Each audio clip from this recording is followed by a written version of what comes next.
আচ্ছা, আপনারা সবাই যেভাবে নাস্তা বানান আমি তো সেভাবেই নাস্তা বানাই, নাকি আমি একটু ভিন্নভাবে বানাই? নয়তো আমার নাস্তা খাওয়ার জন্য সবাই এরকম কেন এত আকুল হয়ে থাকে? তো যেখানেই যাই আমার ভাই বোনেরা বা আমার বাসায় আসলেও আমার হাতের নাস্তাটাই খেতে চায়। আমি নাস্তা বানায় খাওয়াইলে ওরা অনেক বেশি খুশি হয়। তো চলেন ভিউয়ার্স, আজকে আপনাদের সাথে শেয়ার করছি আমি কিভাবে নাস্তা বানাই। তো প্রথমে আমি পানিটা চুলায় বসাই দিই। পানিটা ফুটতে ফুটতে এই সুযোগে আমি আটাটা চেলে নিই। আমার প্রতিদিন 1 কাপ আটা লাগে। তো এই 1 কাপ আটা আর একটু আটা নেই শুধু রুটিটা বেলার জন্য। তো এভাবে প্রতিদিনই আমি আটাটা আগে চেলে তারপর এটার মধ্যে একটু লবণ একটু তেল দিই। তেল দিয়ে খুরচুরটা দিয়ে একটু নাড়া দিয়ে তারপর গরম পানিটা ফুটন্ত অবস্থায় আমি আটাটার মধ্যে ঢেলে দিয়ে খুরচুন দিয়ে একটু নাড়াচাড়া করি। তারপর আটাটা গরম অবস্থায় আবার হাত দিয়ে মুথে নিই। তো এভাবে হাত দিয়ে গরম অবস্থায় ভালো করে আটাটা ডলে তারপর আমি নাস্তা বানাই। তো আজকে একটু আটা বেশি নিয়েছি।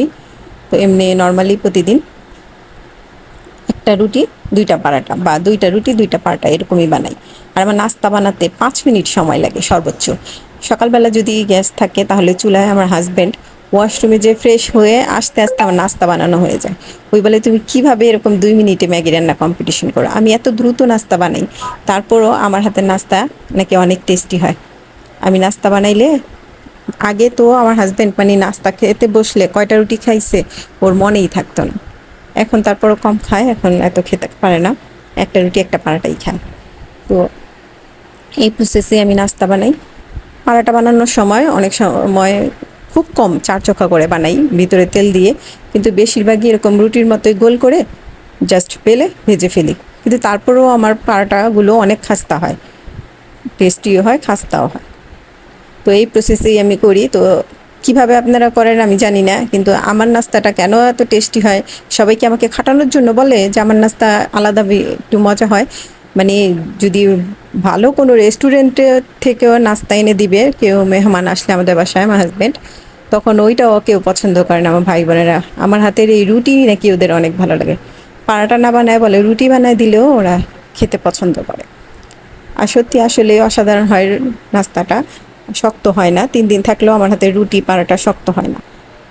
আসলে সবার একটা আলাদা আলাদা গুণ থাকে, এটাই সত্যি। তো আপনারা কিভাবে নাস্তা বানান জানি না, আমি এভাবেই নাস্তা বানাই, আমার নাস্তা অনেক পছন্দ করে সবাই।